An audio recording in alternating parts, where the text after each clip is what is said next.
Hey guys, Bigfoot here. We're going to talk about mistakes today.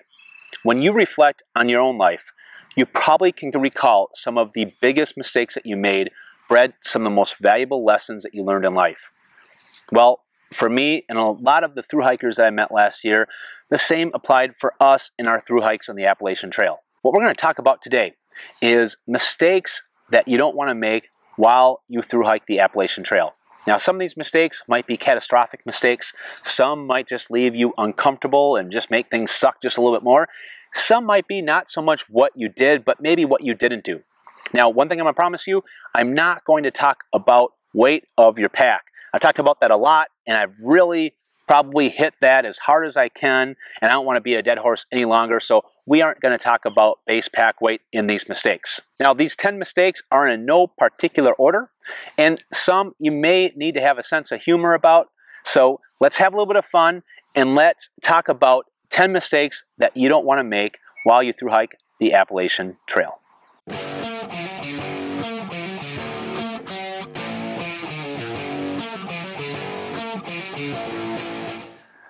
Starting off, mistake number 10, don't let the approach trail be the death of your hike. Now, last year, I did not hike the approach trail to get to the top of Springer Mountain. I took the back way, but I met a lot of hikers that did the approach trail, and I had nothing to compare it to, but I heard nothing but negative things and how tough, how brutal the approach trail was, specifically the stairs going up to Amicalola Falls. Now, of all the hikers that I met, I would say there was probably 5 or 6 of them that told me in the first 10 miles that their plans of thru hiking the Appalachian Trail really took a turn once they started walking up those stairs, and they likely were going to end their journey within the next 10 or 15 miles. Now, I mentioned this in many other videos. The Appalachian Trail is tough, and a lot of people do not realize just how tough and how brutal that the Appalachian Trail is until they actually get out there and they start their northbound hike, whether it's from the Amicalola Falls trailhead or from the top of Springer Mountain. So if you have an opportunity and you have the time, head out to Georgia, do a section hike, get an opportunity to really feel what it's going to be like out there on the trail. Once you can feel what it's going to be like physically, then you can start understanding what you're going to have to go through mentally. But don't let that approach trail be the death of your hike. Mistake number 9, don't be the only hiker that gets to enjoy trail magic. When you're out there on the trail, especially the first 400 miles, if you are a northbound hiker, there are a ton of trail angels out there doing tons of trail magic. Now, not everyone has all the time in the world to be able to sit out there and give the trail magic to the hikers. So what they do is they'll drive to whatever convenient for them where the AT crosses a major road, and they'll set down a cooler or maybe a bag full of goodies, a bag full of food for the hikers. A lot of times there's a nice little note on who it's from, and sometimes they even have a bag there for you to be able to dispose all of your garbage or the garbage from the trail magic. Now, unfortunately, there are some hikers out there that will not only indulge and eat as much food and drink as much soda that they can for themselves because they're hungry, but they also think it's some sort of resupply. So there is etiquette here, guys, when it comes to trail magic. Don't be the only person that gets to be able to have the opportunity to enjoy that trail magic. I know for me, there was so many times that I wanted to eat and drink multiple things because I was just so hungry and so thirsty, but I felt guilty because I knew that if I had 2, 3, or 4 bars or 2, 3, 4 drinks, that was 2 or 3 other hikers that did not get that same opportunity. So make sure that you have some etiquette here, guys, and allow others to enjoy the trail magic. Mistake number 8, don't spray your underwear with permethrin. So if you watched the message from Alda that I posted on my channel from Trail Days, you heard Ron talk about this. Permethrin is a poison, and it's not something that you want to have in close contact with your skin, specifically your underwear. Now, the areas that you do want to spray would be your other pieces of clothing. So your shoes or boots, your socks, your shirts, your shorts, your hat, your pack, your straps of your trekking poles, and I also would spray the outside of my tent. But make sure that you don't put that poison on your undies. Mistake number 7. Don't send home your down jacket. Your down jacket is a very important piece of your gear. You just never know when you may need it, especially with the mountains and how unpredictable that many of them can be throughout the Appalachian Trail. Now, your down jacket is multi-purpose. So not only are you going to use it as a jacket, but you also use it as a really comfortable pillow.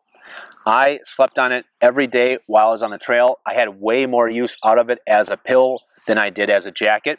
But it's one of those items that, for me, I was never comfortable with sending it home, even though I started at the very end of April. And plus, I just had such a comfortable pillow, I wouldn't have wanted to send it home anyway. Mistake number 6, don't choose strawberry cheesecake as your ice cream flavor for the half-gallon challenge. Now, when I hit the half-gallon challenge, I could not wait. I love ice cream and I love cheesecake, especially strawberry cheesecake. So like it was a match made in heaven. Well, when you are doing this half-gallon challenge, not only are you trying to do this in a half an hour, which, by the way, I found out after the half-gallon challenge that really there's no time limit. They just say a half an hour, or the rumor is a half an hour, but really it's just eating the entire half gallon in one sitting. But any of the ice cream flavors that have chunks are going to take a considerable longer amount of time to eat. For me, the strawberry cheesecake flavor was the worst decision, probably the worst flavor that you can pick. All of the chunks were so solid. It took forever to chew these things, and after about half of it, I was so sick. I honestly don't think I've eaten strawberry cheesecake since I got off the trail. So choose that flavor for the half-gallon ice cream challenge very wisely. Mistake number 5, don't miss the canoe ferry that goes across the Kennebec River. Now, the Kennebec River that you're going to have to cross in Maine is the most formidable river, unbridged river, that you will have to cross on the entire AT.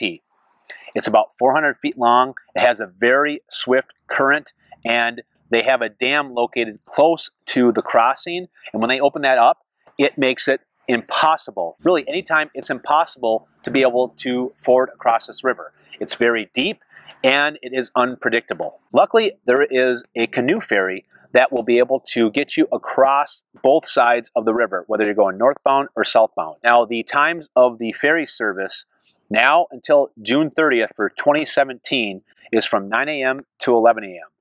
Now, from July 1st all the way through the end of September, it's going to go from 9 a.m. to 2 p.m.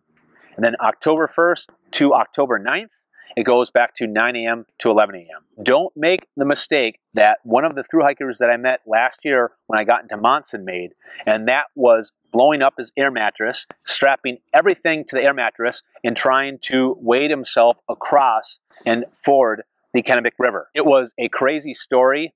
He said he almost drowned, and he would never, ever do that again. You'll hear some chatter on the trail as you get closer to Maine about this canoe service, and some thru-hikers saying, well, you know, if I miss the canoe service, I'm just going to blow up my air mattress and try to kick my way across the river. Well, let me tell you, it is so dangerous. It is not worth it. And I'll tell you, you will strongly regret it once you get about 20 feet across the river. So be familiar with the exact times when the ferry schedule is for the time that you're going to be crossing through there, and do not attempt to ford the Kennebec River. Mistake number 4, do not freeze your water filter. Now, this unfortunately happens to a lot of thru-hikers every single year, and some of them don't even think about it, some don't even know it. Make sure that if you're going to be hiking in temperatures that are below freezing, that you have a great plan for your water filter. For me, I always made sure that I blew out the water of my water filter from the clean side to make sure there was nothing in that filter. And if there was any days that I knew would get anywhere close to freezing, I would make sure that I would put my water filter in a plastic bag and sleep with it in my sleeping bag so that it wouldn't freeze. Now, if you are sporting a bladder system, the same applies for that. Mistake number 3, don't be oblivious to the weather. The weather on the Appalachian Trail is unpredictable, and you want to make sure that you keep a very close eye on the weather, especially when you approach storm season and when you are getting to some of the areas of the AT that you are extremely exposed, whether that would be balds in the southern Appalachians or above tree line in the northern section of the trail. Now, when you are going through the White Mountain National Forest, every single hut that you pass actually has the weather for the area and for Mount Washington, so make sure you stop in those huts and check the weather report. Mistake number 2, don't cut off the straps to your trekking poles. Those of you that have been on my channel for a while know that I've talked about this in a number of videos. The straps in your trekking poles are probably the most important part of that trekking pole. They really give you the ability to be able to get the full use out of your trekking poles by shifting the balance of weight from being on your lower body to the trekking poles. If you don't have the straps in the trekking poles, you can't do that. So it really defeats, in my opinion, a lot of the purpose that you have with trekking poles. For more information about this topic, I did a segment just on trekking poles. I will put that in the links below. And the number one mistake, do not pass up Devil's Backbone Brew Pub at Reed's Gap right before you hit Waynesboro, Virginia, heading northbound. This is one of the mistakes that I made. I never stopped, and I kicked myself to the day. There are so many great things I've heard about this brew pub from other hikers on the trail, past and present. They have fantastic food, fantastic brew. They allow you to camp for free behind their brew pub, which is just amazing. And sometimes they actually host a hikers only breakfast. It's like $5 or $6, and I've heard it is phenomenal. So don't make the same mistake that I did. Make sure you take the time, stop by Devil's Backbone Brew Pub, pitch your tent in the back for free, and just enjoy your time. You will not regret it. Now, before I wrap up this list, I would be remiss if I didn't say one of my honorable mentions. This is going to be a shout out to the Black Elation. Do not make the mistake of sending home your fishing rod. All right, guys, that wraps up my 10 mistakes that you don't want to make while you thru hike the Appalachian Trail. I hope you enjoyed them. I know there's so many others out there. Would love to hear from others some of the mistakes that you made out there on the trail that you want to share with all of the folks here in this community so we can learn from each other. Thanks, everyone. Stay tuned for more Bigfoot sightings, and remember to always follow Bigfoot.